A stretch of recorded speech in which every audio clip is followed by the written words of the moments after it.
이 목걸이, 설마 그때 그 아이가? 25년 전 잃어버린 아들을 찾아 헤매던 한 아버지가 친구의 아들, 결혼식에서 운명적인 재회를 하게 됩니다. 작은 목걸이 하나가 불러온 거대한 진실의 시작. 과연 이 모든 우연이 진짜 우연일까요? 좋아요와 구독 버튼을 눌러주시고 여러분의 생각을 댓글로 들려주세요. 화려한 샹들리에가 빛나는 서울 시내 최고급 웨딩홀, 그랜드 팰리스 웨딩홀의 대연회장에는 이른 오후부터 하객들이 하나둘 모여들기 시작했습니다. 오늘은 정동훈의 아들 유준과 최미나의 결혼식이 있는 날이었습니다. 한태섭은 네이비 블루 정장을 단정히 차려입고 웨딩홀 입구를 들어섰습니다. 50대 후반의 나이에도 꼿꼿한 자세와 날카로운 눈빛을 가진 그는 성공한 기업인다운 품위를 풍겼습니다. 그의 옆에는 우아한 베이지색 드레스를 입은 아내 비나가 함께 걸었습니다. 여보, 동훈이가 정말 좋아하겠어. 아들이 이렇게 멋진 곳에서 결혼식을 올리게 되어서 말이야. 비나가 웅장한 웨딩홀 내부를 둘러보며 말했습니다. 그러게. 동훈이 그 녀석도 참 고생 많이 했는데 이제 아들 장가 보내니 마음이 놓이겠어. 태섭은 고개를 끄덕이며 주변을 살펴봤습니다. 오랜 친구인 정동훈과는 대학 시절부터 지금까지 30년 넘게 우정을 이어온 사이였습니다. 서로의 인생에 큰 사건들을 함께 나누며 살아왔지만 태섭에게는 아직도 아물지 않은 상처가 하나 있었습니다. 25년 전 생후 6개월 된 아들을 잃은 일이었습니다. 어느 날 아침 유모차에 태워 산책을 나갔던 아들이 한순간의 실수로 사라져버렸습니다.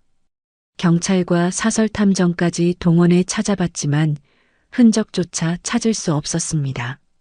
그때의 절망감과 죄책감은 지금까지도 태섭의 가슴 깊은 곳에 묻혀 있었습니다. 아버님, 어머님 오셨네요. 밝은 목소리와 함께 신랑 유준이 다가왔습니다. 하얀 턱시도를 입은 그는 키가 크고 어깨가 넓은 전형적인 헌남이었습니다. 태섭은 유준을 보며 미소를 지었습니다. 준아, 오늘 정말 멋있구나. 축하한다. 고맙습니다, 아버님. 아버지가 정말 기뻐하세요. 유준이 환하게 웃으며 인사했습니다. 태섭은 유준의 손을 잡고 축하의 말을 건네려던 순간 그의 시선이 유준의 목에 걸린 작은 목걸이에 고정되었습니다. 보름달 모양의 은색 펜던트였습니다. 태섭의 심장이 갑자기 빨라지기 시작했습니다. 그 목걸이는 25년 전 자신이 잃어버린 아들에게 걸어주었던 것과 똑같은 모양이었습니다. 준아, 그 목걸이 어디서 났어? 태섭의 목소리가 약간 떨렸습니다. 유준은 자신의 목걸이를 만지작거리며 대답했습니다. 아, 이거요? 어릴 때부터 차고 있던 건데 어머니가 제가 아기였을 때부터 걸어주셨다고 하시더라고요. 태섭의 눈이 더욱 날카로워졌습니다. 그는 목걸이를 자세히 보려고 했지만 웨딩홀의 밝은 조명 때문에 뒷면까지는 확인하기 어려웠습니다. 혹시 뒷면에 뭔가 새겨져 있니? 네, 있어요. 새벽 4시 25분이라고 적혀 있어요. 제가 태어난 시간이라고 하시더라고요. 순간 태섭의 얼굴이 창백해졌습니다. 새벽 4시 25분. 그것은 분명히 25년 전 자신의 아들이 태어난 정확한 시간이었습니다. 태섭은 비나의 팔을 꽉 잡았습니다. 여보. 비나도 남편의 이상한 기색을 눈치채고 걱정스러운 표정을 지었습니다. 괜찮으세요, 아버님? 유준이 태섭의 얼굴색을 보고 걱정스럽게 물었습니다. 아, 아니다. 괜찮아. 그냥 목걸이가 예뻐서 그랬어. 태섭은 억지로 미소를 지으며 말했습니다. 하지만 그의 시선은 계속해서 유준의 손목으로 향했습니다. 유준이 손목 시계를 차고 있어서 잘 보이지 않았지만 시계 아래쪽으로 작은 검은 점이 보였습니다. 태섭의 가슴이 쿵쿵 뛰었습니다. 그의 잃어버린 아들에게는 왼쪽 손목에 작은 콩알만한 모반이 있었습니다. 설마 그것도 우연의 일치일까? 준아, 죄송한데 시계 좀 볼 수 있을까? 같은 브랜드를 쓰고 있어서 말이야. 태섭이 조심스럽게 말했습니다. 네, 물론이죠. 유준이 시계를 풀어서 태섭에게 건네주었습니다. 그 순간 태섭의 눈에 유준의 왼쪽 손목에 있는 작은 검은 모반이 또렷하게 보였습니다. 태섭의 손이 부들부들 떨렸습니다. 목걸이, 출생시간, 모반까지. 이 모든 것이 우연의 일치일 리는 없었습니다. 아버님, 괜찮으세요? 유준의 목소리가 멀리서 들리는 것 같았습니다. 태섭은 겨우 정신을 차리고 시계를 유준에게 돌려주었습니다. 고마워, 준아. 정말 좋은 시계네. 결혼식이 시작되고 태섭은 자리에 앉았지만 내내 유준을 바라보고 있었습니다. 신랑이 입장하는 모습, 신부와 함께 서 있는 모습, 모든 것이 꿈만 같았습니다. 행복한 결혼식 분위기와는 달리 태섭의 마음속에는 거대한 폭풍이 몰아치고 있었습니다. 25년 동안 찾아 헤맨 아들이 바로 눈앞에 있을지도 모른다는 생각에 어지러울 정도였습니다. 결혼식이 끝나고 피로연이 시작되었습니다. 태섭은 동훈을 찾아 축하의 인사를 건넸지만 그의 시선은 계속해서 유준을 향해 있었습니다. 동훈아, 준이가 정말 훌륭하게 컸구나. 그래, 고마워. 우리 준이가 자랑스러워. 동훈이 아들을 바라보며 흐뭇한 표정을 지었습니다. 그런데 선아 씨는 어디 계시지? 오늘 주인공 어머니인데 인사도 못 드렸네. 태섭이 자연스럽게 물었습니다. 그는 유준의 양어머니인 선아를 만나보고 싶었습니다. 아, 선아는 저기 신부 쪽 가족들과 인사하고 있어. 잠시만 기다려봐. 동훈이 아내를 찾아 손짓했습니다. 잠시 후 선아가 다가왔습니다. 그녀는 고급스러운 한복을 입고 있었지만 얼굴에는 어딘지 모를 불안한 기색이 어려 있었습니다. 선아야, 태섭이 형이야. 기억하지? 아, 네. 안녕하세요. 선아가 어색하게 인사했습니다. 태섭은 그녀의 표정을 주의 깊게 살펴봤습니다. 뭔가 숨기는 듯한, 불안해하는 듯한 기색이 역력했습니다. 준이 어머니 수고 많으셨어요. 정말 좋은 아들로 키우셨네요. 고맙습니다. 선아의 목소리가 떨렸습니다. 태섭은 그녀의 반응을 놓치지 않았습니다. 분명히 뭔가 있었습니다. 피로연이 끝나고 집으로 돌아가는 차 안에서 태섭은 비나에게 오늘 있었던 일을 털어놓았습니다.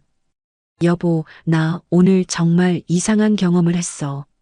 무슨 일이야? 아까부터 표정이 이상하더라. 준이 말이야. 혹시 우리 아들일지도 모르겠어. 비나가 깜짝 놀라며 태섭을 바라봤습니다. 당신 무슨 소리를 하는 거야? 태섭은 유준의 목걸이와 모반, 그리고 출생 시간에 대해 자세히 설명했습니다. 비나의 얼굴도 점점 창백해졌습니다. 정말 그럴 수도 있는 거야? 모르겠어. 하지만 너무 많은 우연이 겹쳐. 그리고 선아 씨의 반응도 이상했어. 뭔가 숨기는 것 같았다고. 두 사람은 한동안 말없이 창밖을 바라봤습니다. 25년 동안 포기하지 않았던 희망이 다시 살아나고 있었습니다. 하지만 동시에 두려움도 밀려왔습니다. 만약 정말 유준이 그들의 아들이라면 지금까지의 모든 것이 어떻게 될까요? 그날 밤 태섭과 비나는 잠을 이루지 못했습니다. 두 사람의 마음속에는 하나의 확신이 자리 잡고 있었습니다. 내일부터 진실을 찾아 나서야 한다는 것이었습니다. 다음 날 아침 태섭은 평소보다 일찍 잠에서 깼습니다. 머릿속에는 온통 어제 본 유준의 모습만 맴돌고 있었습니다. 보름달 목걸이, 새벽 4시 25분이라는 각인, 그리고 왼쪽 손목의 모반까지. 이 모든 것이 단순한 우연일 수는 없었습니다. 거실로 나온 태섭은 이미 깨어있던 비나를 발견했습니다. 그녀도 밤새 잠들지 못한 듯 부은 눈으로 창밖을 바라보고 있었습니다.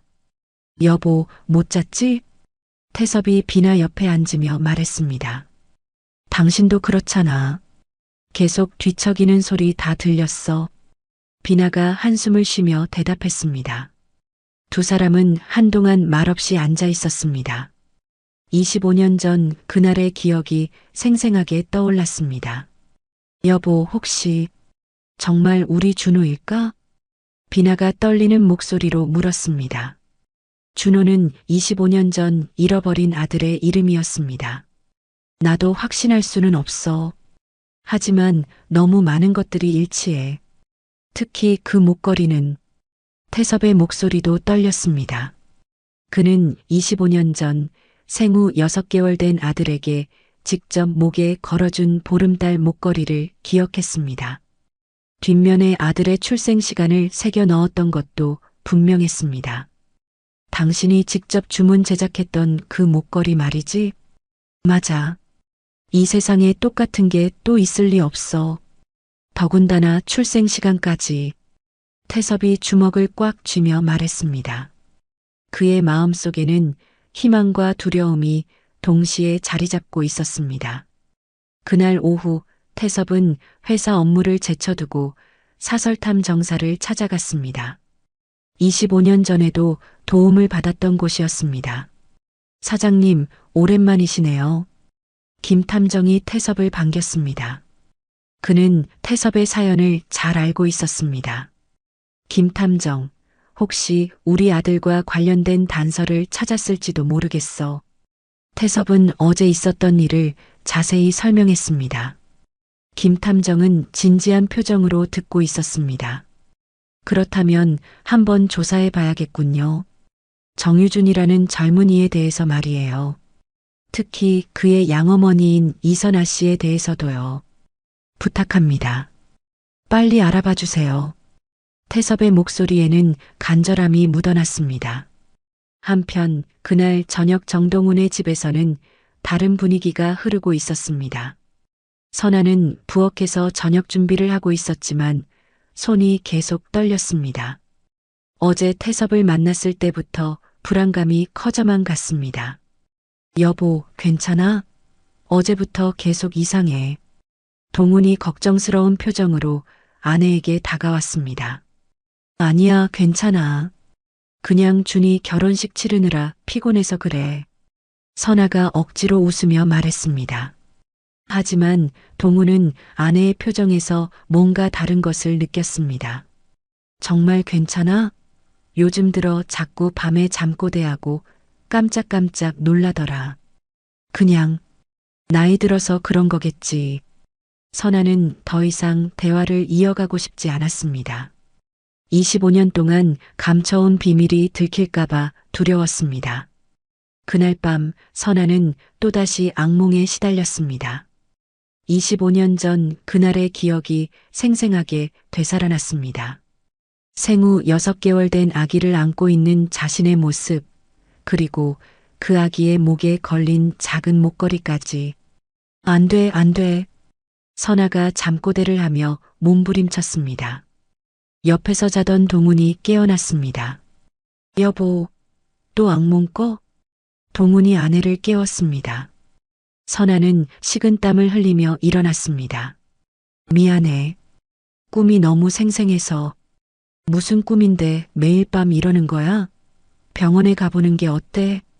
동훈의 걱정스러운 목소리에 선아는 더욱 마음이 아팠습니다. 25년 동안 자신을 믿고 살아온 남편을 속여온 것이 너무나 죄송했습니다. 다음 날 태섭은 김 탐정으로부터 전화를 받았습니다. 사장님, 이상한 걸 발견했습니다. 뭔가 있어? 이선아 씨에 대한 조사를 해봤는데요.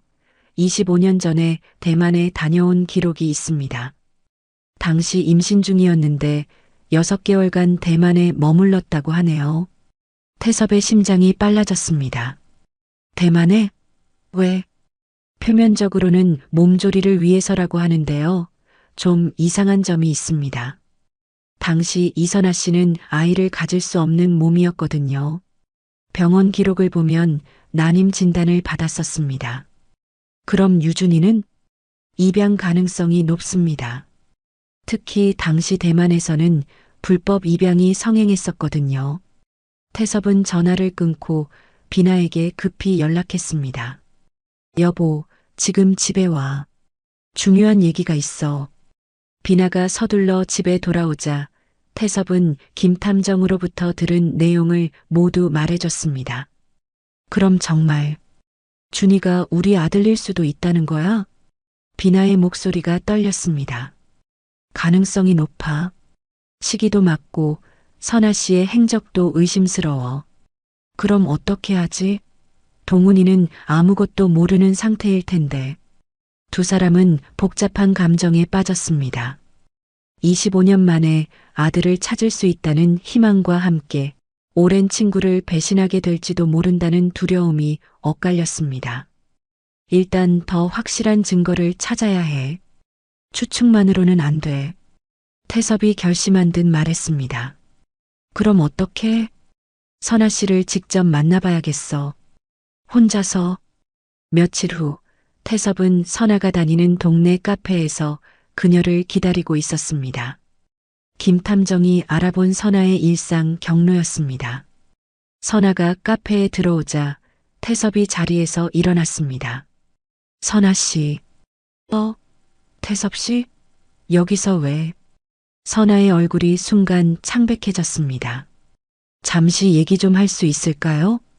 태섭의 진지한 표정에 선아는 거절하기 어려웠습니다. 두 사람은 조용한 구석 자리에 앉았습니다. 무슨 일이세요? 선아의 목소리가 떨렸습니다. 선아 씨, 준이에 대해서 묻고 싶은 게 있어요. 준이요? 준이가 무슨... 준이가 차고 있던 목걸이 말이에요. 보름달 모양의. 선아의 손이 테이블 위에서 덜덜 떨기 시작했습니다. 그게 왜요? 혹시 그 목걸이를 어디서 구하셨는지 알 수 있을까요? 태섭의 날카로운 시선이 선아를 꿰뚫어 보고 있었습니다. 그냥 아기용품점에서. 선아의 대답이 횡설수설이었습니다. 태섭은 그녀의 손목에 찬 팔찌를 발견했습니다. 그것은 25년 전 자신이 아내에게 선물했던 것과 똑같은 디자인이었습니다. 선아 씨, 그 팔찌도 예쁘네요. 아, 이것. 예전에. 선아가 황급히 손목을 가렸습니다. 선아 씨, 혹시 25년 전에 무슨 일이 있었던 건 아닌가요? 태섭의 직격탄에 선아의 얼굴이 완전히 하얗게 변했습니다. 저는 갈 일이 있어서. 선아가 자리에서 일어나려 했지만 태섭이 말을 멈추지 않았습니다. 저는 25년 전에 아들을 잃었어요. 생후 6개월 된 아들을요. 선아의 움직임이 멈췄습니다. 그 아이도 준이처럼 보름달 목걸이를 차고 있었어요. 새벽 4시 25분이라는 시간이 새겨진. 안 돼요. 그만하세요. 선아가 갑자기 소리를 질렀습니다. 카페 안의 사람들이 모두 그들을 바라봤습니다. 선아 씨, 저는 아무것도 몰라요. 선아는 가방을 들고 서둘러 카페를 빠져나갔습니다. 태섭은 그녀의 반응을 보며 확신했습니다. 분명히 선아는 25년 전의 진실을 알고 있었습니다. 그날 저녁 태섭과 비나는 다시 만나 오늘 있었던 일을 나눴습니다. 여보, 선아 씨 반응이 너무 이상했어. 분명히 뭔가 숨기고 있어. 그럼 정말 준이가 우리 아들일 가능성이 높은 거네? 그런 것 같아. 하지만 아직 확실한 건 아니야. 더 조사해봐야 해. 두 사람의 마음속에는 복잡한 감정이 뒤엉켜 있었습니다.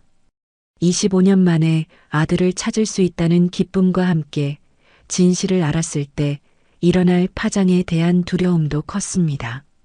하지만 태섭과 비나는 결심했습니다. 어떤 일이 생기더라도 진실을 밝혀내겠다고. 25년 동안 가슴에 묻어둔 그리움을 끝낼 때가 온 것 같았습니다.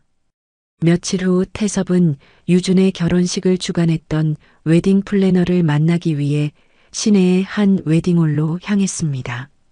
선아와의 만남 이후 그는 더욱 확실한 단서를 찾기 위해 애쓰고 있었습니다. 안녕하세요, 태섭 씨. 무슨 일로 오셨나요? 웨딩 플래너 박미영이 밝은 미소로 태섭을 맞았습니다. 그녀는 업계에서 20년 이상 일해온 베테랑이었습니다. 미영 씨, 혹시 지난번 정유준 씨 결혼식 때 신랑 어머니 이선아 씨에 대해 아는 게 있나요?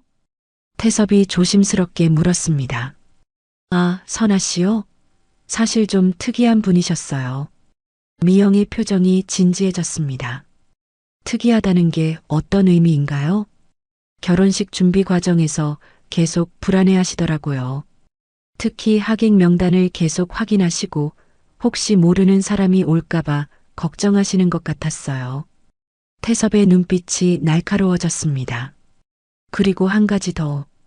이런 얘기해도 되는 건지 모르겠지만 업계에서 소문이 있었거든요.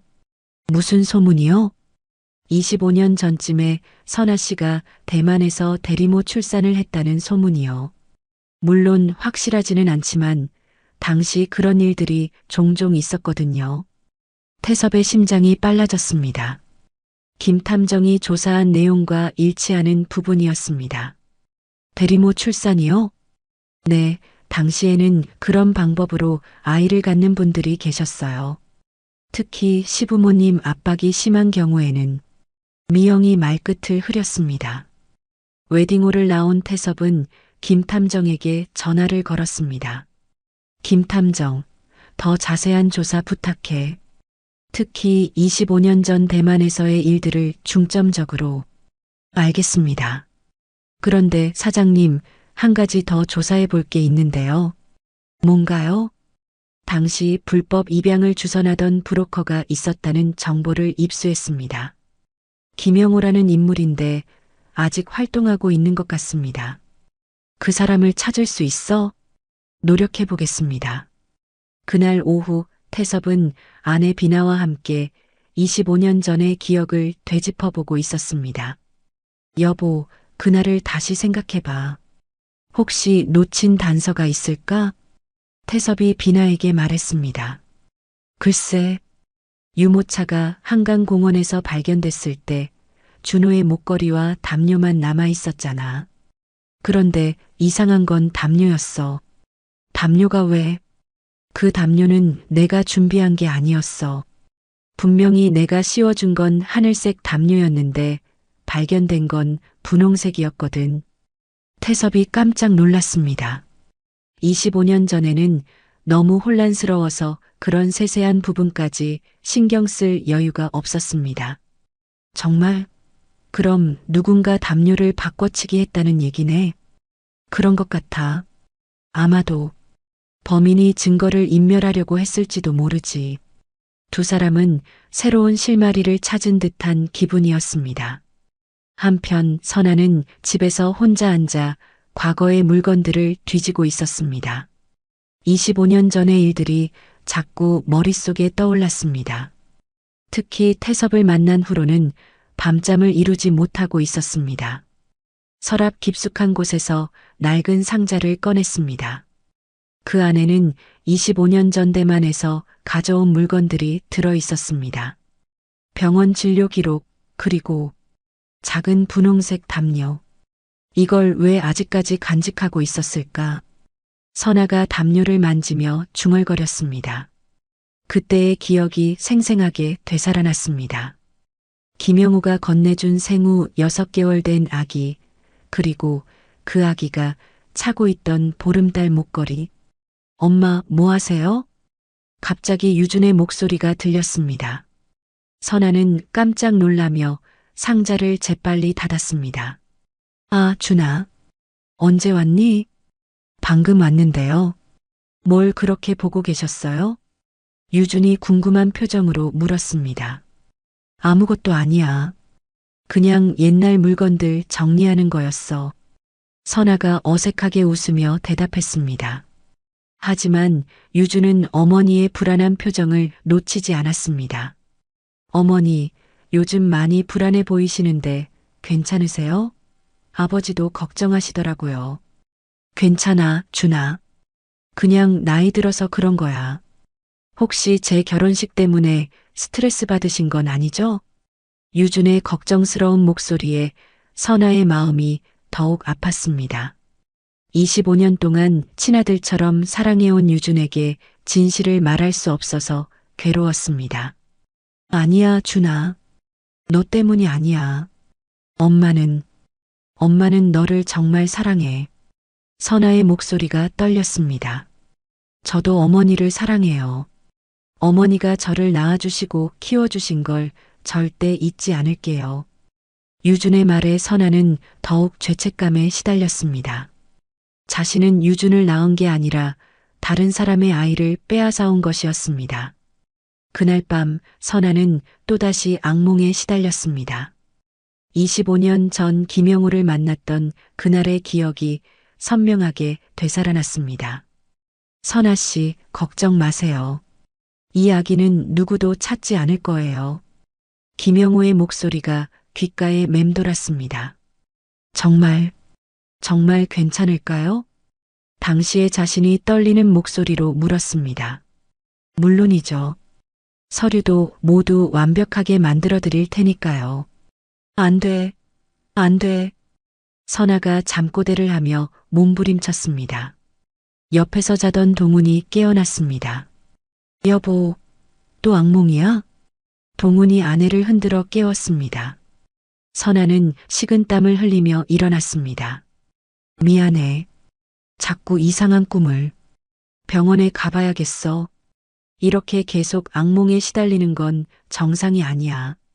동훈의 걱정스러운 목소리에 선아는 고개를 저었습니다. 괜찮아, 여보. 정말 괜찮아. 하지만 선아는 알고 있었습니다. 이 악몽은 병원에서 고칠 수 있는 게 아니라는 것을, 25년 동안 감춰온 죄악감이 만들어낸 것이라는 걸. 다음 날 오전, 태섭은 김 탐정으로부터 중요한 연락을 받았습니다. 사장님, 김영우를 찾았습니다. 정말? 어디 있어? 인천의 한 모텔에서 지내고 있는데요. 아직도 불법 브로커 일을 하고 있는 것 같습니다. 지금 당장 만나러 가. 태섭과 김 탐정은 인천으로 향했습니다. 김영우를 만나면 25년 전의 진실을 알 수 있을 것 같았습니다. 모텔에서 만난 김영우는 50대 후반의 초췌한 모습이었습니다. 태섭이 25년 전의 사건에 대해 묻자 그의 표정이 변했습니다. 그런 일은 모르겠는데요. 김영우가 시치미를 뗐습니다. 김영우 씨, 우리는 이미 많은 걸 알고 있어요. 25년 전에 이선아 씨와 거래한 것도요. 태섭의 날카로운 말에 김영우의 얼굴이 창백해졌습니다. 저는 정말 모르겠습니다. 그럼 이선아 씨가 지금도 당신에게 돈을 주고 있는 것도 모르시겠군요? 김 탐정이 증거 사진을 꺼내 보여줬습니다. 최근 선아가 김영우에게 돈을 전달하는 장면이었습니다. 이건 김영우가 말을 잇지 못했습니다. 25년 전에 무슨 일이 있었는지 말하세요. 그래야 당신도 편해질 거예요. 태섭의 진중한 목소리에 김영우는 결국 입을 열기 시작했습니다. 사실은 김영우의 고백이 시작되려는 순간 태섭과 비나는 25년 만에 진실과 마주하게 될 준비를 했습니다. 그들의 가슴은 기대와 두려움으로 가득했습니다. 25년 전 1999년 봄, 당시 28살이었던 선아는 시어머니의 차가운 시선을 받으며 하루하루를 버텨내고 있었습니다. 결혼한 지 3년이 되도록 아이가 없자 시어머니의 구박은 날로 심해졌습니다. 선아야, 우리 집안대를 이어갈 아들은 언제 낳을 거니? 시어머니의 날카로운 목소리가 거실에 울려 퍼졌습니다. 선아는 고개를 숙인 채 대답했습니다. 죄송합니다, 어머님. 조금만 더 기다려주세요. 기다리긴 뭘 기다려. 벌써 3년이야, 3년. 이러다가 동훈이 나이만 먹겠어. 선아의 가슴이 찢어질 듯 아팠습니다. 병원에서 받은 진단 결과를 시어머니는 모르고 계셨습니다. 선아는 태생적으로 아이를 가질 수 없는 몸이었습니다. 어머님, 저희가 더 노력해 보겠습니다. 노력이 문제가 아니야. 혹시 내가 뭔가 숨기는 게 있는 거 아니니? 시어머니의 의심 어린 눈빛에 선아는 더욱 위축되었습니다. 그날 밤 선아는 남편 동훈과 마주 앉았습니다. 여보, 어머님이 또 그런 말씀을 하셨어? 동훈이 아내의 풀죽은 모습을 보며 안쓰러워했습니다. 미안해, 동훈아. 내가 부족해서 그런 소리 하지 마. 우리한테는 시간이 있어. 동훈이 아내의 손을 잡으며 위로했지만 선아는 진실을 말할 수 없었습니다. 자신이 아이를 가질 수 없다는 사실을 남편에게 말하면 남편도 자신을 떠날지도 모른다는 두려움 때문이었습니다. 몇 달이 더 지나자 시어머니의 압박은 더욱 심해졌습니다. 선아야, 솔직히 말해봐. 혹시 너 몸에 문제가 있는 거 아니니? 아닙니다, 어머님. 그럼 왜 이렇게 늦는 거야? 옆집 며느리는 결혼한 지 1년 만에 아들 낳았는데. 시어머니의 날선 말들에 선아는 매일 밤 눈물을 흘렸습니다. 이런 상황이 계속되다가는 정말 이혼까지 이어질 수도 있을 것 같았습니다. 그러던 어느 날 선아는 우연히 동네 카페에서 한 여성을 만났습니다.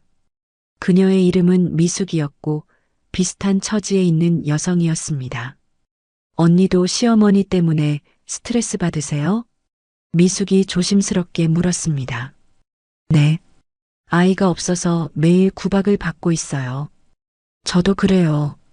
그런데 언니, 혹시 특별한 방법이 있다는 거 들어보셨어요? 특별한 방법이요? 대만에 가면 아이를 가질 수 있는 방법이 있다고 하더라고요. 미숙의 말에 선아의 귀가 번쩍 뜨였습니다. 정말요? 어떤 방법인데요? 저도 자세히는 모르지만 아는 분이 소개해 주신다고 하시던데. 혹시 관심 있으시면 연락처를 드릴까요? 선아는 망설였습니다. 하지만 매일 받는 시어머니의 구박과 남편을 잃을지도 모른다는 두려움이 그녀를 절망으로 몰아넣고 있었습니다. 네. 한번 알아보고 싶어요. 며칠 후 선아는 미숙이 소개해준 김영호라는 남자를 만났습니다. 그는 40대 초반의 말쑥한 모습이었지만 어딘지 신뢰하기 어려운 분위기를 풍겼습니다. 선아 씨, 미숙 씨한테 얘기 들었어요. 아이가 필요하시다고? 김영호가 직설적으로 말했습니다. 네. 그런데 정확히 어떤 방법인지. 간단해요. 대만에 가시면 6개월 정도 지내시면서 몸조리 하시면 돼요. 그러면 건강한 아들을 안고 돌아오실 수 있어요. 정말요? 그런데 비용이 3천만 원입니다. 선아는 깜짝 놀랐습니다.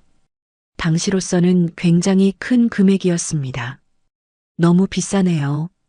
선아 씨, 이건 일반적인 거래가 아니에요. 모든 서류도 완벽하게 만들어드리고 아무도 의심하지 않을 거예요. 김영호의 말에 선아는 고민에 빠졌습니다. 하지만 시어머니의 구박을 더 이상 견딜 수 없었고 남편을 잃을까봐 두려웠습니다. 알겠어요. 한번 해보겠습니다. 선아는 결국 김영호의 제안을 받아들였습니다. 1999년 여름 선아는 남편과 시어머니에게 몸조리를 위해 대만에 간다고 거짓말을 했습니다.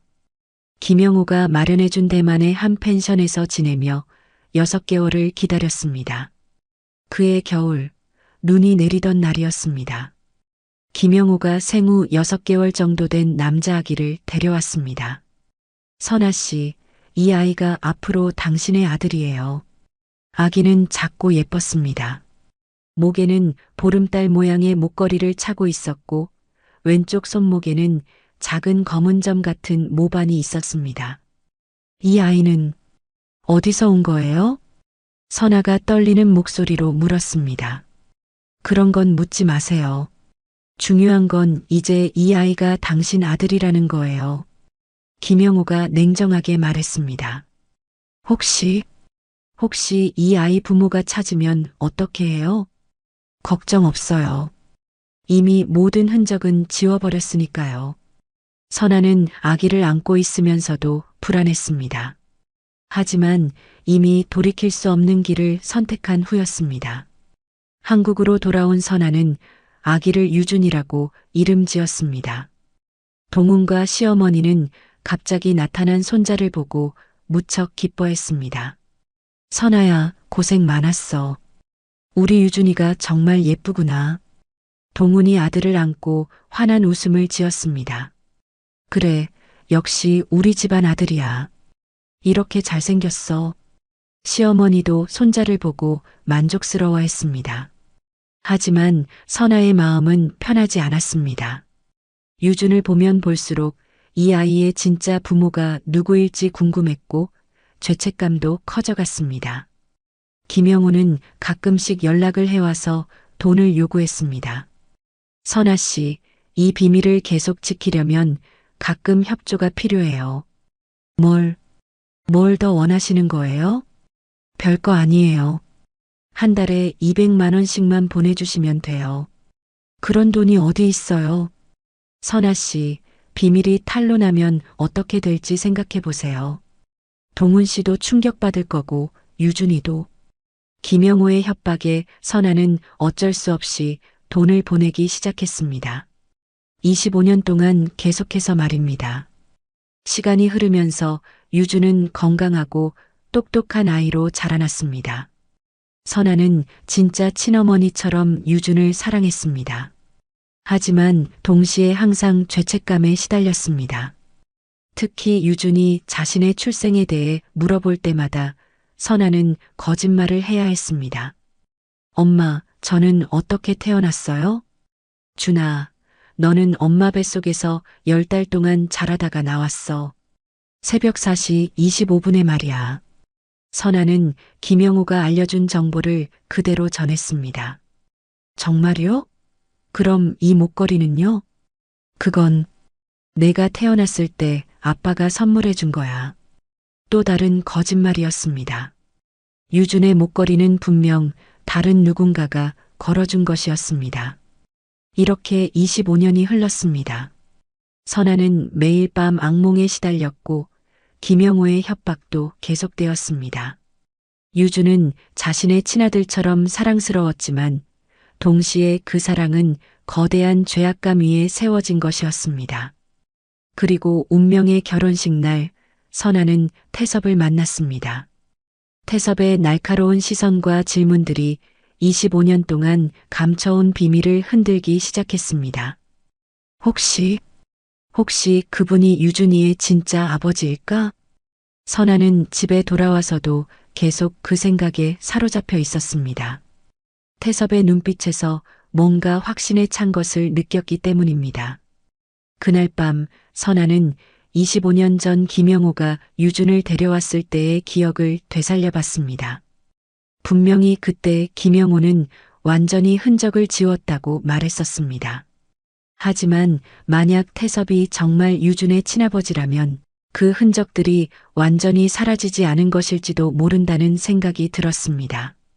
선아의 25년간의 비극적인 선택이 이제 거대한 진실 앞에서 무너져 내릴지도 모르는 순간이 다가오고 있었습니다.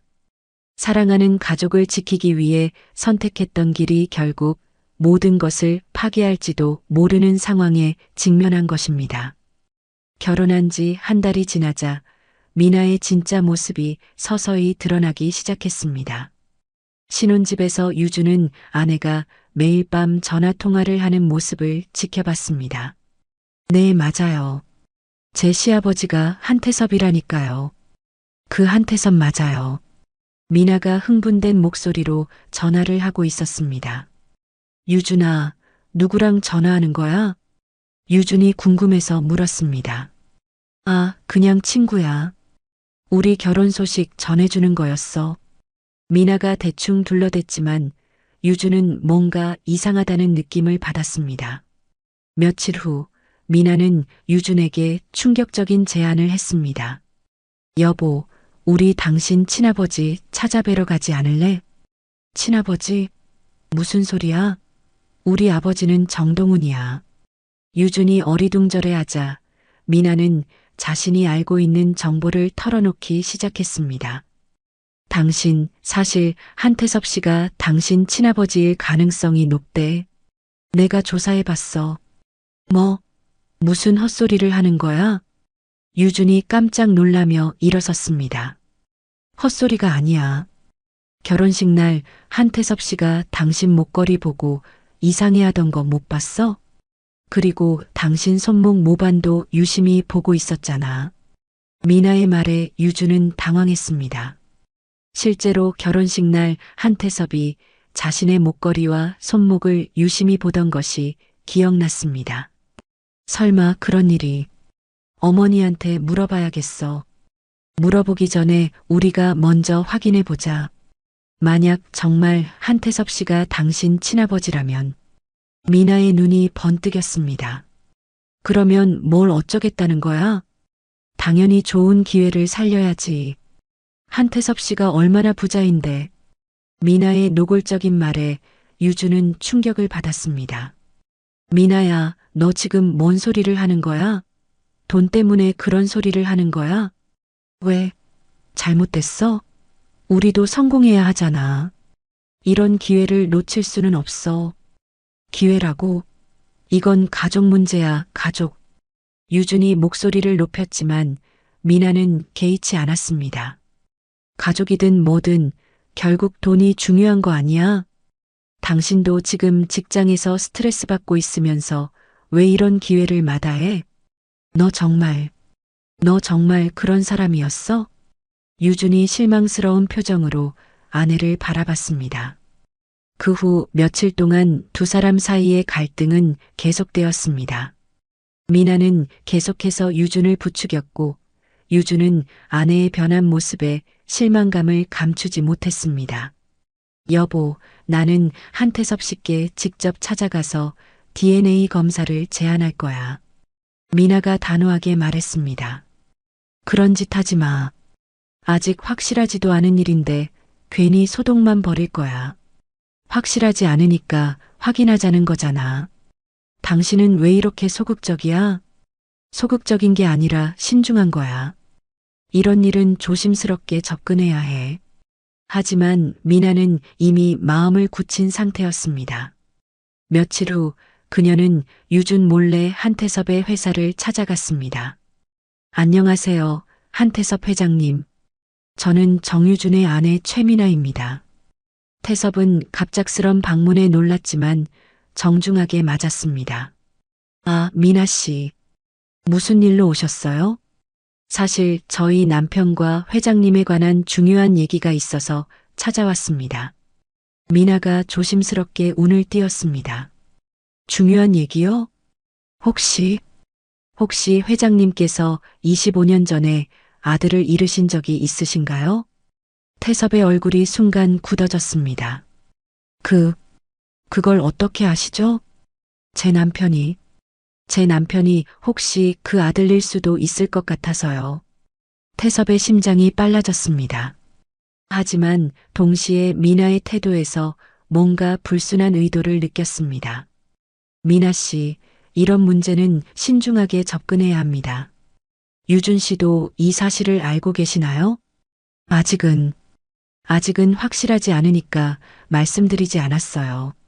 하지만 만약 정말 그렇다면 저희가 도움이 될 수 있을 거예요. 도움이요? 네, 회장님도 아들을 찾으셨으니까 기쁘실 테고 저희도 좋은 관계를 맺을 수 있을 거잖아요. 태섭은 미나의 말에서 노골적인 이익 추구를 느꼈습니다. 미나 씨, 이 문제는 단순히 이익을 위한 게 아닙니다. 가족의 문제예요. 물론 알고 있습니다. 하지만 현실적으로도 생각해야 하잖아요. 태섭은 미나와의 대화를 통해 그녀의 진짜 의도를 파악했습니다. 그는 조심스럽게 대화를 마무리했습니다. 미나 씨, 이 문제는 좀 더 시간을 두고 생각해 봐야 할 것 같습니다. 우선 유준 씨와 먼저 상의해 보시는 게 어때요? 네, 알겠습니다. 미나는 아쉬워하며 회사를 떠났습니다. 그날 저녁 미나는 유준에게 자신이 한태섭을 만났다고 털어놓았습니다. 뭐, 너 혼자 회장님을 만나러 갔다고? 유준이 화를 냈습니다. 왜? 잘못한 거야? 우리 미래를 위해서 한 일인데. 미래? 너는 지금 돈만 생각하고 있는 거 아니야? 당연히 돈도 중요하지. 현실을 봐, 유준아. 우리가 언제까지 이렇게 살 거야? 이렇게 살기 싫으면 혼자 나가. 유준이 참다 못해 소리를 질렀습니다. 뭐, 지금 나더러 나가라고 하는 거야? 그래. 돈만 밝히는 사람이랑은 못 살겠어. 좋아, 알겠어. 당신이 그런 식으로 나온다면 나도 할 말이 있어. 미나가 격앙된 목소리로 맞섰습니다. 뭔데? 당신 진짜 아버지가 한태섭이라는 거 이미 확실해. 내가 조사해봤거든. 그게 사실이든 아니든 상관없어. 나는 지금의 부모님이 진짜 부모님이야. 바보 같은 소리 하지 마. 혈연이 얼마나 중요한데. 두 사람의 다툼은 점점 격렬해졌습니다. 너 정말 실망이야, 미나야. 결혼하기 전에는 이런 사람인 줄 몰랐어. 나도 당신이 이렇게 현실 감각이 없는 줄 몰랐어. 기회가 와도 못 알아보는 사람이랑 사는 게 답답해 죽겠어. 그럼 헤어져. 헤어지자고. 좋아. 격렬한 말다툼 끝에 유준이 화가 나서 집을 나서려고 했습니다. 미나가 뒤에서 계속 소리를 질렀습니다. 유준아, 당신이 나중에 후회할 거야. 이런 기회를 놓치면. 유준은 돌아보지 않고 현관문을 박차고 나갔습니다. 하지만 화가 난 채로 계단을 내려가던 중 발을 헛디뎠습니다. 아! 유준이 비명을 지르며 계단에서 굴러떨어졌습니다. 10개가 넘는 계단을 굴러 떨어지면서 머리를 크게 부딪혔습니다. 유준아! 유준아! 미나가 뒤늦게 쫓아나와서 계단 아래 쓰러진 남편을 발견했습니다. 유준은 의식을 잃고 머리에서 피를 흘리고 있었습니다. 도와주세요. 119에 신고해 주세요.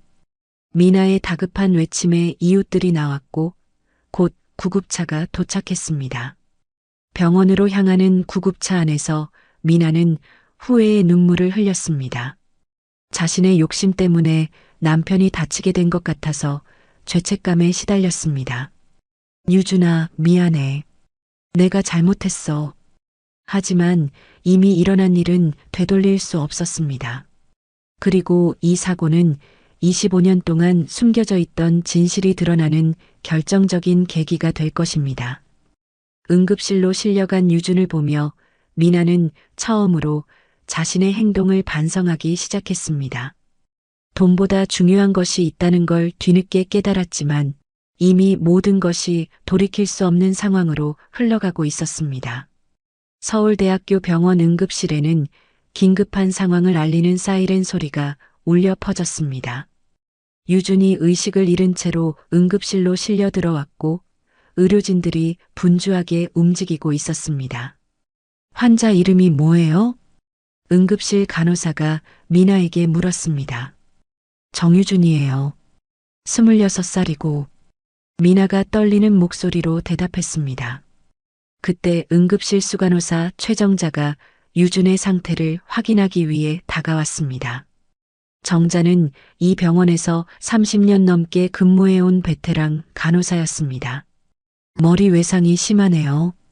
우선 CT 촬영부터 해야겠어요. 정자가 의사에게 보고하면서 유준의 손목을 잡고 맥박을 확인했습니다.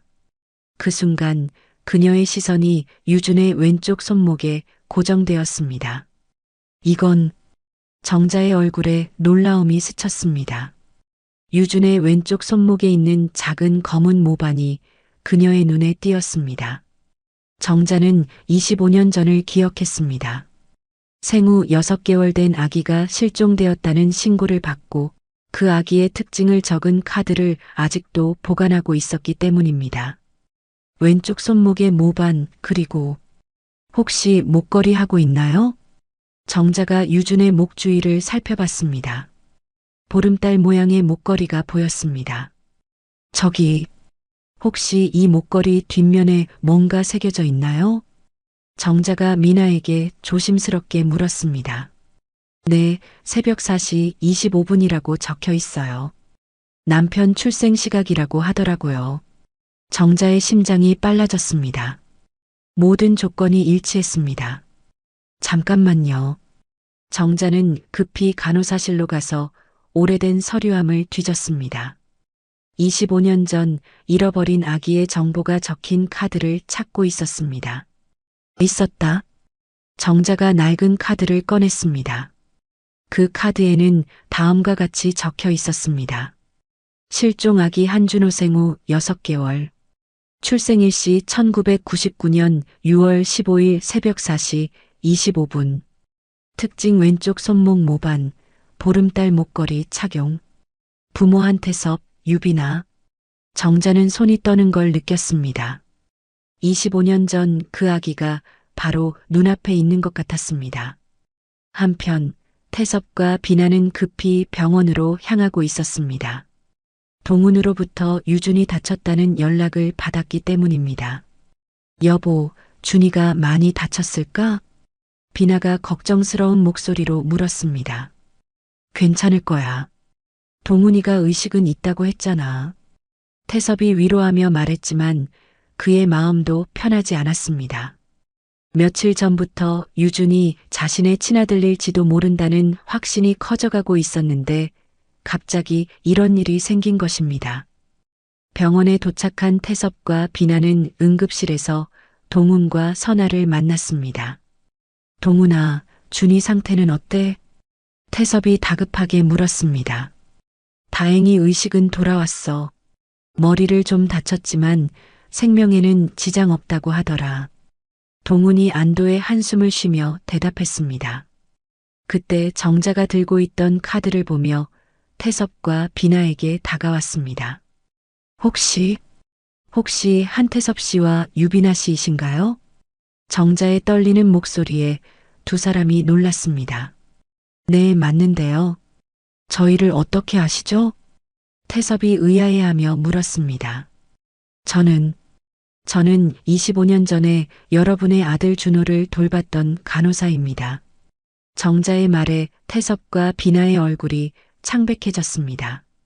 지금 응급실에 있는 유준이라는 젊은이가 혹시 여러분의 아들일지도 모르겠습니다. 정말요? 왜 그렇게 생각하시는 거예요? 비나가 떠는 목소리로 물었습니다. 손목의 모반, 목걸이, 출생 시각, 모든 게 일치합니다. 정자가 25년 전의 카드를 보여주었습니다. 태섭과 비나는 그 카드를 보며 눈물을 흘리기 시작했습니다. 25년 동안 찾아 헤맸던 아들의 흔적이 바로 눈앞에 있었습니다. 정말 우리 준호일까요? 비나가 흐느끼며 말했습니다. 확실하게 하려면 DNA 검사를 해봐야겠지만 저는 확신합니다. 정자의 말에 태섭은 결심한 듯 말했습니다. 검사해 봅시다. 반드시 확인해야 해요. 그때 동훈과 선아가 이들의 대화를 듣고 있었습니다. 특히 선아의 얼굴은 완전히 하얗게 변해 있었습니다. 태섭아, 이게 무슨 소리야? 동훈이 어리둥절해하며 물었습니다. 동훈아, 사실은 태섭이 25년 전의 이야기를 동훈에게 털어놓기 시작했습니다. 아들을 잃은 일, 그리고 최근에 유준에게서 발견한 여러 단서들을 말했습니다. 동훈의 얼굴이 점점 굳어졌습니다. 그리고 그의 시선이 아내 선아에게로 향했습니다. 여보, 이게 무슨 얘기야? 동훈이 선아에게 물었지만 선아는 대답하지 못했습니다. 선아 씨, 혹시 아시는 게 있으시면 말씀해 주세요. 태섭이 간절한 눈빛으로 선아를 바라봤습니다. 저는 선아의 입술이 파들파들 떨렸습니다. 25년 동안 숨겨온 비밀이 드러날 순간이 다가온 것입니다. 여보, 대체 무슨 일인 거야? 왜 이렇게 당황하고 있어? 동훈이 아내의 이상한 반응에 의심을 품기 시작했습니다. 그때 유준이 병실에서 깨어났다는 소식이 전해졌습니다. 모든 사람들이 병실로 향했습니다. 병실에서 깨어난 유준은 머리에 붕대를 감고 있었지만 의식은 또렷했습니다. 아버지, 어머니. 유준이 동훈과 선아를 보며 말했습니다. 준아, 괜찮니? 많이 아프지? 동훈이 아들의 손을 잡으며 걱정스럽게 물었습니다. 네, 괜찮아요. 그런데 한태섭 아저씨도 왜 오셨어요?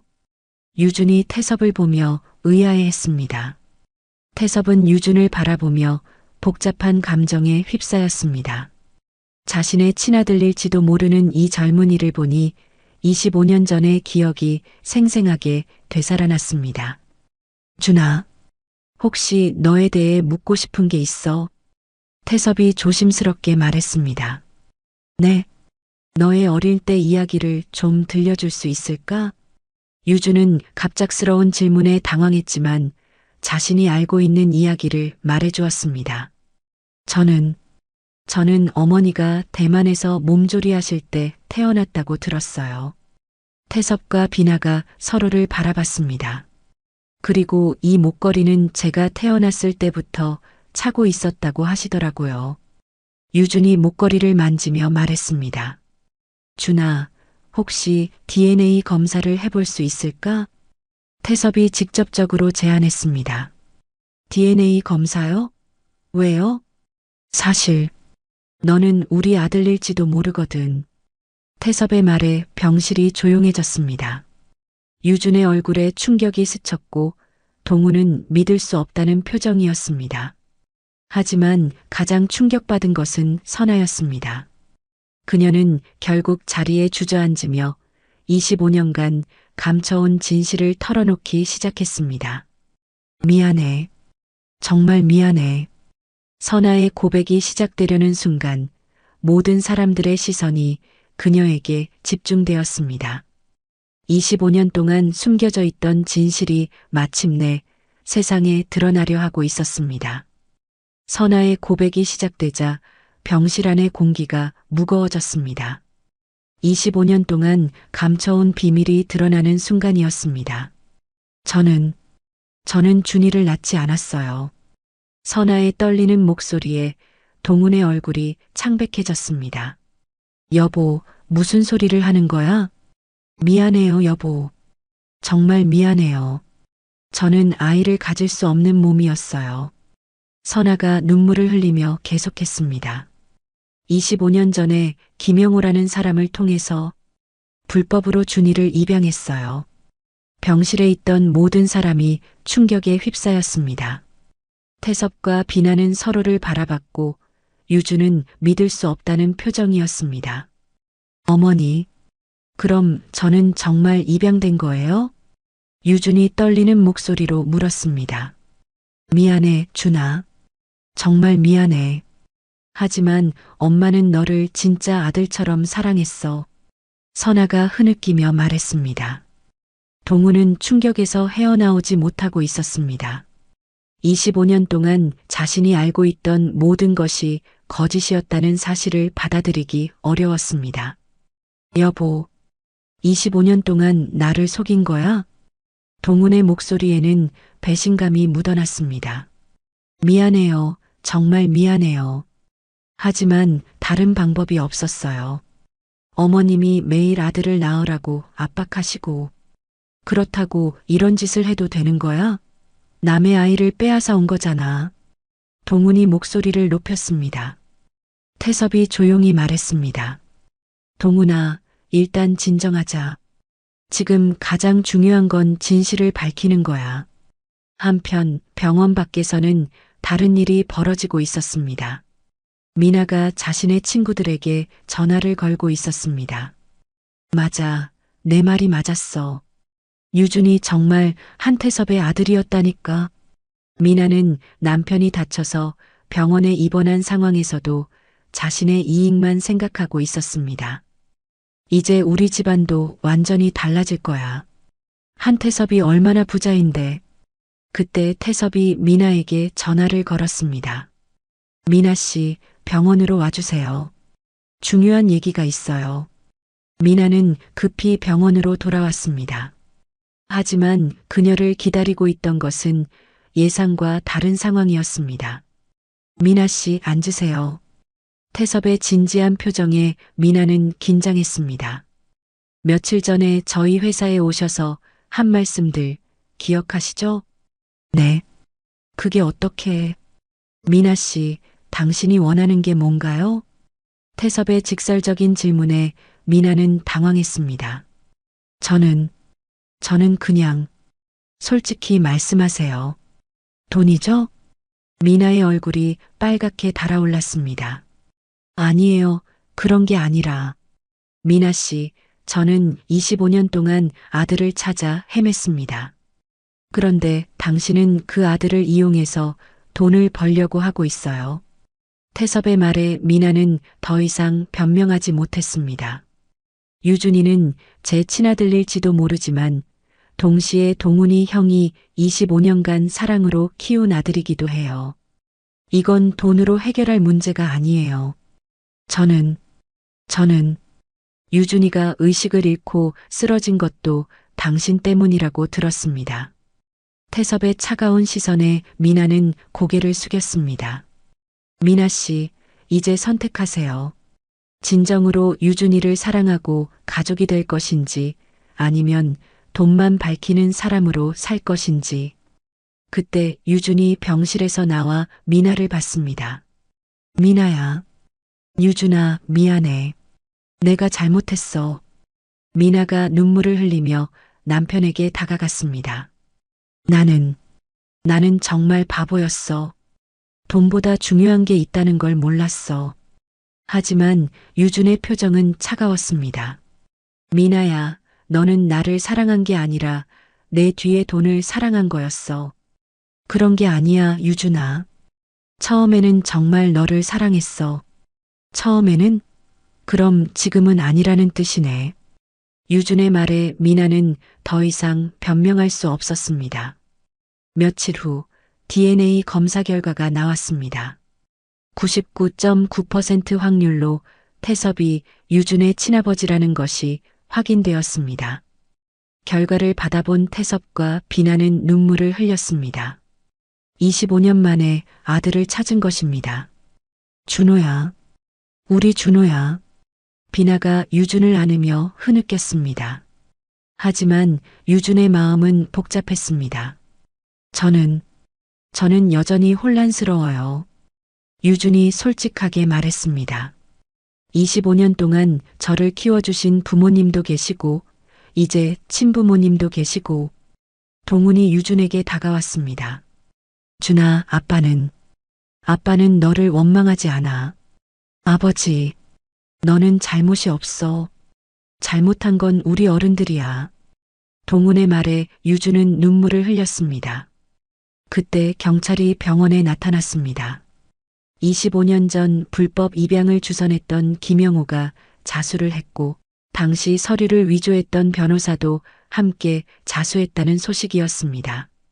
이제 모든 진실이 밝혀졌네요. 경찰관이 말했습니다. 또한 미나의 행동들도 수사 대상이 되었습니다. 그녀가 태섭을 협박하려 했던 증거들이 발견된 것입니다. 미나 씨, 동행해 주시죠. 경찰이 미나를 데려가려 하자 유준이 말했습니다. 저는 미나와 이혼하겠습니다. 미나가 충격을 받았지만 유준의 결심은 확고했습니다. 유준아, 제발. 미나야, 우리는 여기서 끝이야. 너는 나를 사랑한 게 아니라 내 뒤의 배경을 사랑했어. 며칠 후 유주는 두 가족과 함께 앉아 진지한 대화를 나눴습니다. 저는 두 분을 다 아버지라고 부르고 싶어요. 유준이 동훈과 태섭을 바라보며 말했습니다. 그리고 두 분을 다 어머니라고 부르고 싶어요. 선아와 비나를 보며 말했습니다. 하지만 제 이름은 유준으로 살고 싶어요. 25년간 이 이름으로 살았으니까요. 태섭이 고개를 끄덕였습니다. 좋아, 준아. 내가 원하는 대로 하자. 하지만 저도 한태섭의 아들이라는 걸 법적으로 인정받고 싶어요. 물론이지. 이렇게 두 가족은 하나가 되었습니다. 비록 거짓으로 시작된 관계였지만 25년간 쌓인 진정한 사랑을 인정하고 용서하기로 한 것입니다. 선아는 불법 입양에 대한 처벌을 받았지만 유준과 동훈의 탄원으로 선처를 받았습니다. 엄마, 저는 엄마를 원망하지 않아요. 엄마가 저를 사랑으로 키워주신 건 진짜니까요. 유준의 말에 선아는 눈물을 흘렸습니다. 몇 달 후 법원에서 미나와 유준의 이혼이 확정되었습니다. 미나는 사기 미수 혐의로 벌금형을 받았고 유준과는 완전히 헤어지게 되었습니다. 유준아, 마지막으로 한마디만. 미나야, 이제 그만하자. 우리는 서로 다른 길을 가는 거야. 유준의 단호한 말에 미나는 더 이상 매달리지 않았습니다. 이제 유준에게는 진짜 가족이 생겼습니다. 친부모인 태섭과 비나 그리고 25년간 사랑으로 키워준 동훈과 선아. 4명의 부모가 모두 유준을 진심으로 사랑하고 있었습니다. 준아, 이제 정말 우리 가족이 됐구나. 태섭이 유준의 어깨를 두드리며 말했습니다. 네, 아버지.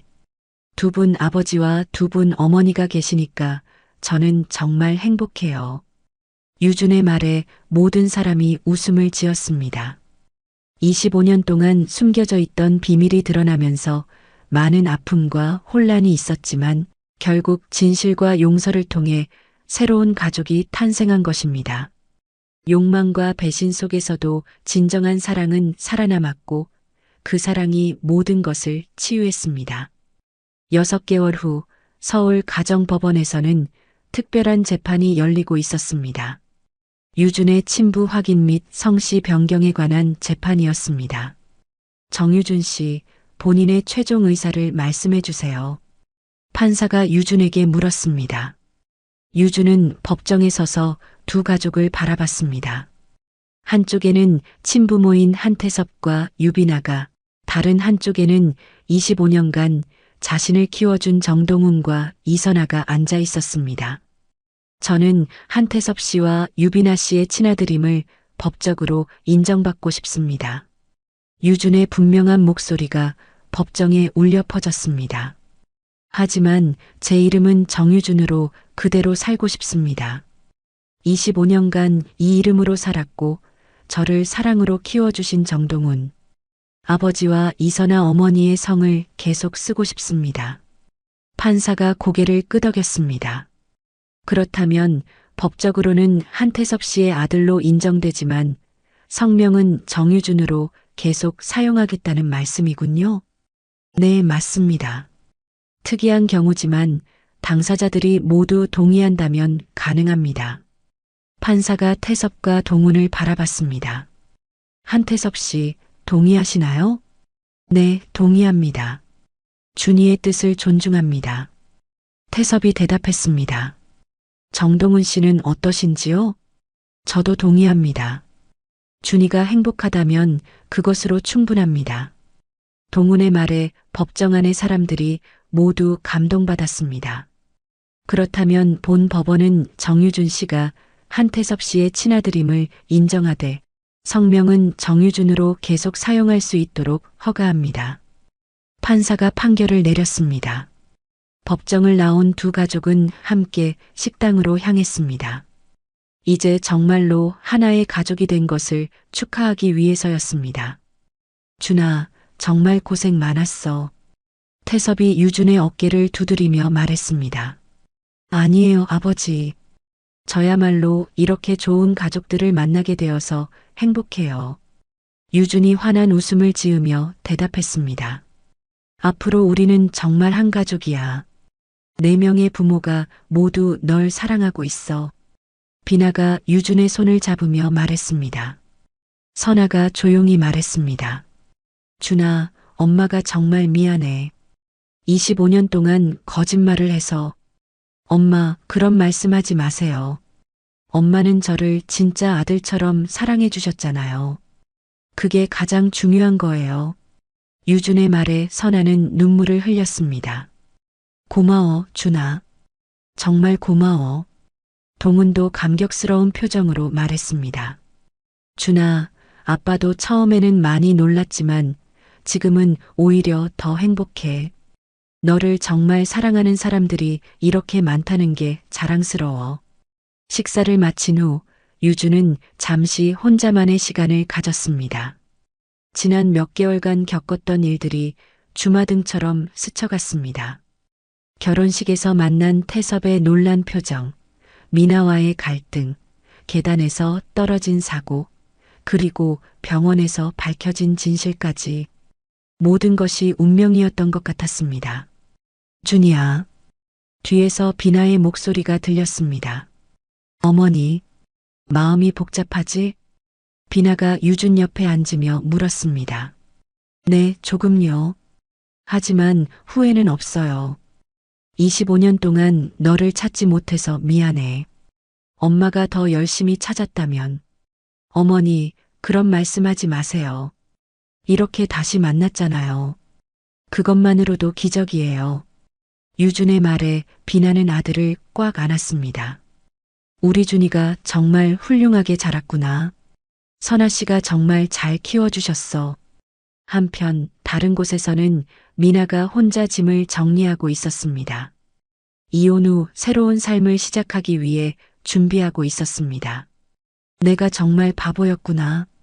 미나는 자신의 욕심 때문에 진정한 사랑을 잃었다는 것을 뼈저리게 깨달았습니다. 유준아, 미안해. 정말 미안해. 미나는 눈물을 흘리며 과거를 후회했지만 이미 돌이킬 수 없다는 것을 알고 있었습니다. 1년 후 유주는 새로운 직장에서 열심히 일하고 있었습니다. 태섭의 회사에서 일하자는 제안을 받았지만 자신의 힘으로 살아가고 싶다며 정중히 거절했습니다. 준아, 정말 우리 회사에서 일하지 않을래? 좋은 조건으로 해줄 텐데. 태섭이 다시 한번 제안했지만 유주는 고개를 저었습니다. 아버지, 고마운 마음은 있지만 제가 스스로 일어설 수 있어야 한다고 생각해요. 그래, 내 뜻을 존중하마. 역시 내 아들답구나. 태섭이 자랑스러운 표정으로 말했습니다. 어느 주말 두 가족은 함께 나들이를 나갔습니다. 한강 공원에서 피크닉을 하며 즐거운 시간을 보내고 있었습니다. 여기가 25년 전에 준호가 사라진 곳이야. 태섭이 감회 깊은 표정으로 말했습니다. 그때는 정말 절망적이었는데 이렇게 다시 함께 올 수 있다니. 비나도 눈물을 글썽였습니다. 이제는 슬픈 기억이 아니라 우리가 다시 만난 의미 있는 장소가 됐네요. 유준이 밝게 말했습니다. 그래, 이제는 행복한 추억을 만들어 가자. 동훈이 가족들을 바라보며 미소를 지었습니다. 그들은 함께 사진을 찍었습니다. 한태섭, 유비나 정동훈, 이선아, 그리고 정유준. 5명이 함께 찍은 첫 번째 가족 사진이었습니다. 이 사진을 액자에 넣어서 거실에 걸어놔야겠어. 선아가 사진을 보며 말했습니다. 좋은 생각이야. 우리의 새로운 시작을 기념하는 의미로. 태섭이 동의했습니다. 저녁이 되어 집으로 돌아가는 길에 유주는 창밖을 바라보며 생각에 잠겼습니다. 25년 동안 숨겨져 있던 진실이 밝혀지면서 많은 아픔이 있었지만 결국 진정한 가족을 만나게 되었구나. 유주는 목에 걸린 보름달 목걸이를 만지작거렸습니다. 이제 이 목걸이는 단순한 장신구가 아니라 두 가족을 이어준 운명의 고리였습니다. 준아, 뭘 그렇게 생각하고 있어? 태섭이 백미러로 유준을 보며 물었습니다. 아무것도 아니에요, 아버지. 그냥 감사한 마음이에요. 뭐가 감사해? 이렇게 많은 분들의 사랑을 받을 수 있어서요. 친부모님도 계시고, 저를 키워주신 부모님도 계시고, 저는 정말 행복한 사람인 것 같아요. 유준의 말에 차 안의 모든 사람들이 따뜻한 미소를 지었습니다. 몇 년이 더 흘러 유준은 새로운 사랑을 만났습니다. 진실한 마음으로 자신을 사랑해주는 여성이었습니다. 준아, 이번에는 정말 좋은 사람 만난 것 같구나. 동훈이 유준의 새로운 연인을 보며 만족스러워했습니다. 네, 아버지. 이번에는 진짜 사랑이에요. 유준도 환한 웃음을 지었습니다. 결혼식 날 유준에게는 두 명의 아버지가 함께 버질로드를 걸어주었습니다. 한태섭과 정동훈이 양쪽에서 유준의 팔을 잡고 함께 걸었습니다. 고마워요, 두 분 아버지. 유준이 감격스러운 목소리로 말했습니다. 고맙긴 당연한 일이지. 태섭과 동훈이 동시에 대답했습니다. 결혼식이 끝난 후 가족들은 다시 한번 기념사진을 찍었습니다. 이제는 유준의 새로운 아내도 함께하는 더 큰 가족이 되었습니다. 이제 정말 완벽한 가족이 됐네. 비나가 행복한 표정으로 말했습니다. 네, 어머니. 모든 분들 덕분에 저는 세상에서 가장 행복한 사람이 됐어요. 유준의 말에 모든 사람들이 감동했습니다. 25년 전 한강공원에서 시작된 비극적인 이별은 결국 더 큰 사랑과 용서로 이어진 기적적인 재회로 끝났습니다. 거짓으로 시작된 가족관계였지만 진정한 사랑은 모든 것을 이겨내고 새로운 가족의 탄생을 이루어냈습니다. 법원 판결문과 함께 벽에 걸린 가족사진은 이들의 특별한 이야기를 증명하는 소중한 기념품이 되었습니다. 한 장의 사진 속에는 두 개의 가족이 하나가 되어 만들어낸 진실과 용서, 그리고 사랑의 이야기가 담겨 있었습니다. 오늘 이야기를 끝까지 들어주셔서 감사합니다. 영상 보시고 느끼신 감정, 댓글로 함께 나눠주세요. 여러분의 한마디가 누군가에겐 큰 위로가 될 수 있습니다. 영상이 마음에 드셨다면 구독과 좋아요로 응원 부탁드립니다.